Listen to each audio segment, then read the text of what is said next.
বিশেষ ঘোষণা, মারামারি চলবে। আব্দুল কুদ্দুস, রক্ত দিয়েছি আর রক্ত দেব।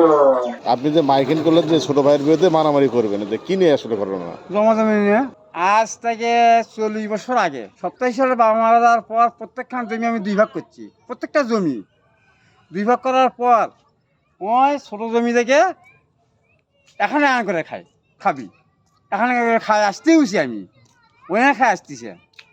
ইদানিং আসে আমার জমি আমি বেচবো, আমি যেটা খাই সেখানে যা বাধা দেয় দিলে দিছে। আগামীকাল বরফ আসবে, নারী ঠেঙ্গা নিয়ে লোকজন নিয়ে মারামারি করে আপনার সাথে? আমার জন্য। তারপর আমি মাইকিং করছি, আমাকে আগে মাথা ফাঁসে 3 জনার এটাও মারামারি হয়েছে। 3 জনের মাথা ফাটবে, এই যে ছেলে এখনো আছে। কতদিন আগে মারামারি হয়েছে আপনার? মানে 1 মাস 10 দিন হবে বোধ হয়। এই যে আইনানুগ ভাবে কোনো ব্যবস্থা গ্রহণ করেনি? আইনিক ভাবে না আমি আগে মারবো, তারপর আইন বাঁচতে যাবো। আগে মারবেন? হ্যাঁ।